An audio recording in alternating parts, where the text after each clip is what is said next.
Nah, pada pertengahan perjalanan waktu sudah mulai sebagian sohibul korban dapat sapi, di last minute baru peternak yang tidak punya pelanggan sohibul korban pusing jualnya kemana.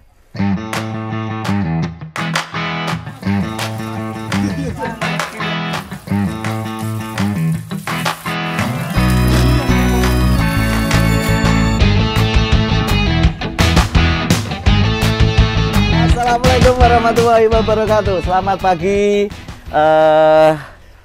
pecinta sapi seluruh Indonesia. H-2 Idul Adha 2024, ketemu lagi dengan kami Kandang Pedalaman. Ada yang baru nih Mas. Apanya? Bajunya, kaosnya. mana lihat belakangnya? Oh, sampean juga pakai belakangnya. Sebenarnya joker itu artinya apa toh? Joker. Joker itu bukan? banyak arti, Mas.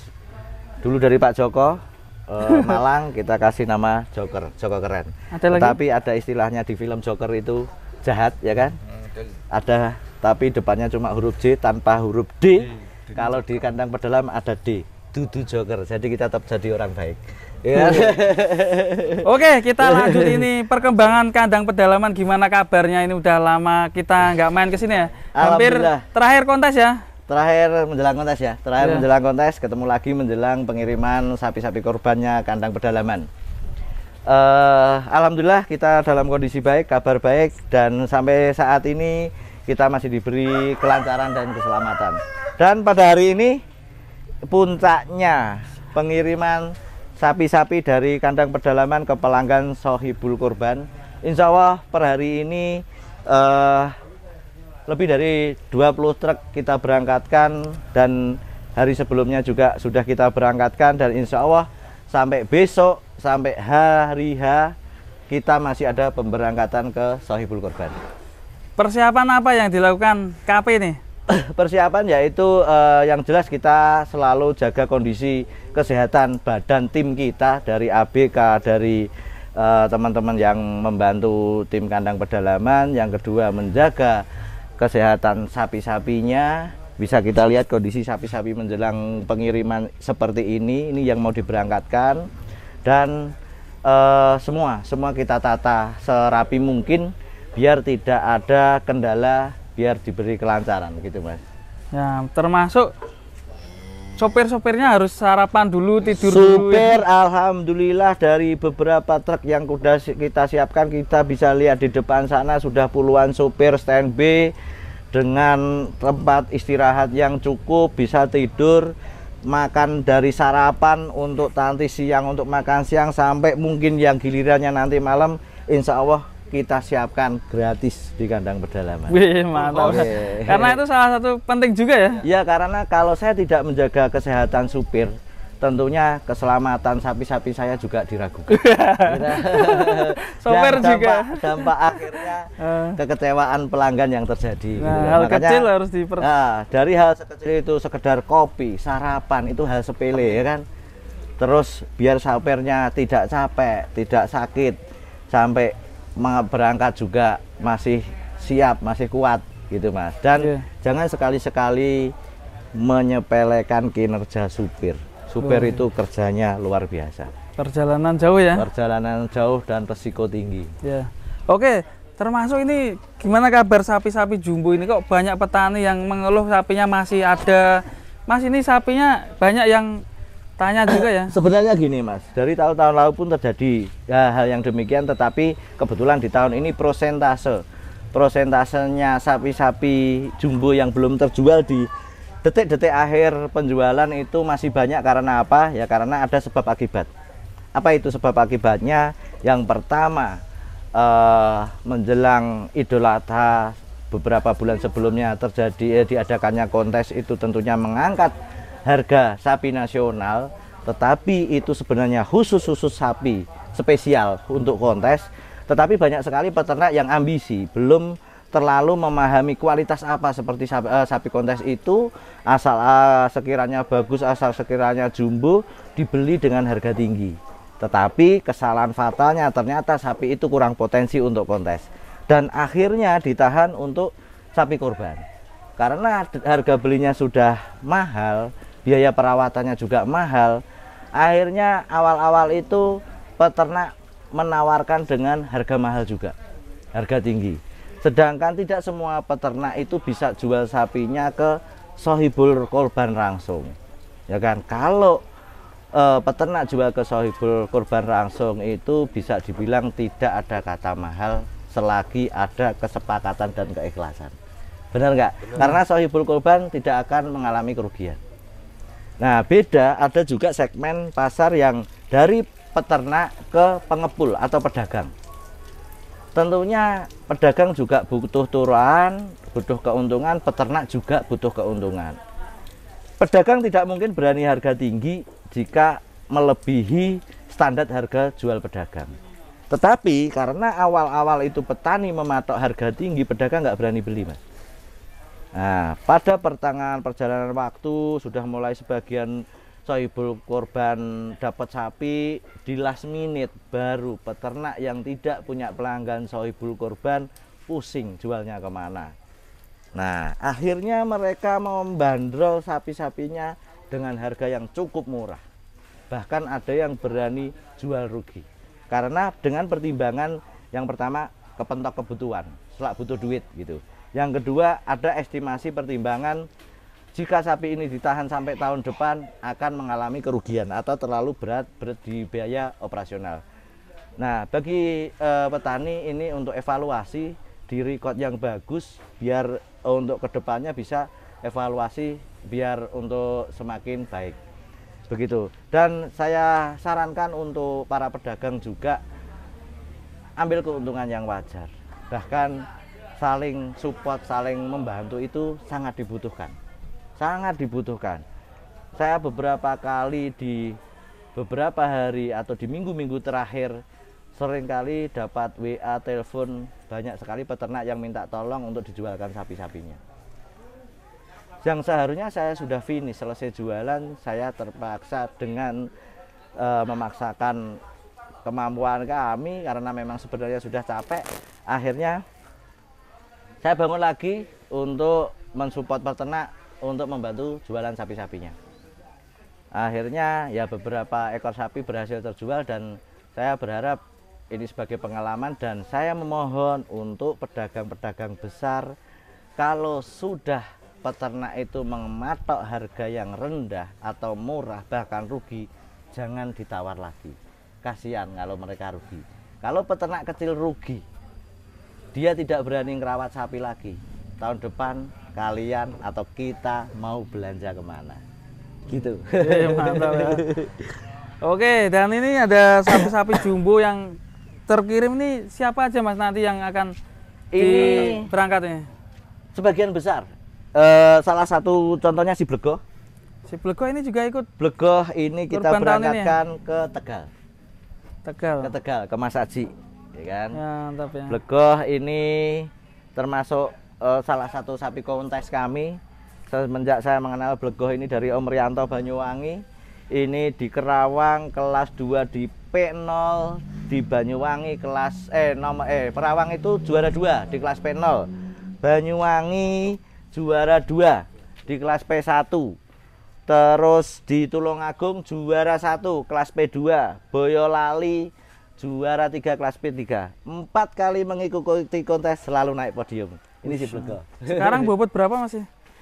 Kemarin kita timbang di bobot 1195 dalam kondisi poel 3 pasang. Wih, tetapi tahun ini ya? Kita relakan untuk menjadi sapi korban. Wah, termasuk amunisi mana lagi Mas yang dijual? Sebenarnya amunisi, calon amunisi, tetapi ya kita kembali lagi kita ikhlaskan untuk sohibul korban. Ini P3 juga. Ini kita kasih nama si Pacinku karena kita dapat dari perbatasan Pacitan dan Ponorogo. Ini di booking atas nama keluarga Om Usman, Ceper Klaten, dan alhamdulillah bobotnya cukup memuaskan. Ini terbooking di bobot 1 ton 100. Kemarin terakhir kita timbang sudah naik di bobot 1 ton 150 sekian. Dan sama masih dalam kondisi poel 3 pasang. Wih, mantap, berarti masih prospek ya Mas ya? Insya Allah. Buat kurban tahun ini karena ya? Kebetulan para sohibul korban itu punya keyakinan berkorbanlah hewan terbaik semaksimal kemampuan. Terus kemudian mana lagi Mas? Kita lihat sapi-sapi yang lain, tetapi ini salah satu sapi yang dulu kita transaksi atau salah satu sapi yang kita ajak main di kontes APPSI Tulungagung yang kita namakan eksekutor. Insya Allah tahun ini dikorbankan buat Habib Syekh Solo. Ini juga keluar lagi. Keluar, ya. Waduh, ini kita lihat amunisi. Kita lihat habis amunisi selanjutnya. Di sana ada limosin Barrier P1950 up, itu sampingnya ada anaknya Black Mamba. Anaknya Black Mamba mana? Nah, sini, selanjutnya ke sini.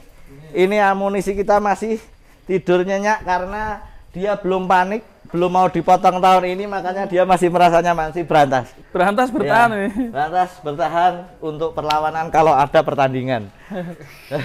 Selanjutnya ini ada si Joker. Joker masih bertahan di kandang pedalaman. Ini punyanya Pak Hidayat, insya Allah, gitu. Akan menjadi amunisi, insya Allah akan menjadi amunisi kontes tim kandang pedalaman Harimau Sumatera 76, ya kan? Satu lagi di sini ada pendatang baru, poel 2 pasang. Pendatang baru nih. Pendatang baru. Petro ya?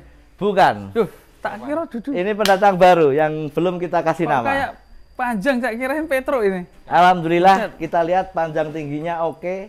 Tinggal saya mengadu keberuntungan untuk membentuk lebarnya sapi ini. Namanya siapa? Di 1 ton up. Nama boleh di komentar. Ngasih usulan nama siapa untuk sapi ini, insya Allah akan menjadi 5 orang pemenang akan mendapatkan kaos Joker. Nanti lewat saya bisa nanti lewat Mas Aldi, nama terbaik untuk 5 usulan untuk sapi ini. Ini ya? Ya. Ini poel berapa bentar? Poel 2 pasang. Bobot terakhir 1 ton up ditimbang. Bahaya ini. Tidak ada kata bahaya. Yang penting lawan-lawannya harus waspada. Selanjutnya masih ada. Kasih nama, guys. Ini alhamdulillah sang juara ekstrim bebas di APPSI Kemayoran kemarin. Max Mojo atau dibilang Kimojo. Ya, sapi yang kita dapatkan dari Mojokerto. Ini langsung tarung di kontes APPSI Kemayoran lain di ekstrim bebas, alhamdulillah diberi kemenangan di podium pertama. Pialanya ada ya? Ada dong. Ada dong. Kita bukan palsu. Selanjutnya ini pemain lama tapi kemarin kurang beruntung. Di 2 kontes sebelumnya Tulungagung itu 2 podium di kelas P1, P2 ini podium. Terus di Boyolali main di 2 kelas P1, P2 podium semua. Di Kemayoran kita daftarkan P2, kebetulan sampai lokasi nambah poelnya. Terus sama panitia ditulis Anda belum beruntung. Oke, berarti untuk tahun ini gimana? KP menjual berapa ekor? Saya tidak menghitung detail pastinya, jujur saya tidak tahu persis berapa, tetapi di catatan selalu ada. Yang jelas untuk tahun ini saya cuma bisa bilang 1 kata, alhamdulillah. Oke, untuk memikat pelanggan untuk tahun depan ini yang butuh sapi kurban jumbo, biar strateginya beli sapi. Bukan untuk memikat, karena berdagangan itu untuk mengais rezeki. Dimanapun kita berada, gimana pun caranya, waktunya rezeki datang pasti datang. Tepat waktu? Tepat waktu, tidak mungkin salah alamat. Yang dijadwalkan injury time tidak mungkin gol di babak awal, ya kan? Yang harusnya gol babak awal tidak mungkin masuk di injury time. Itu sudah hukum pasti. Namanya rezeki, tapi yang namanya perdagangan butuh strategi. Ya, itu. Yang di kandang pedalaman lakukan, yang pertama kita jaga kualitas. Masalah harga, insya Allah kita bisa menyesuaikan. Bahkan sering sekali pelanggan tak tanya anggarannya berapa, saya yang menyesuaikan, seperti itu. Selain itu, sapi kecil, sapi jumbo, dari ekonomisan sampai kelas ekstrim, insya Allah ada di kandang pedalaman. Yang lebih menarik lagi, kita adakan garansi. Jika sapi ini tidak naik atau susut, sapi ini susut penurunan bobot setelah transaksi kita kasih garansi, kita ganti sapi atau kita transaksi ulang.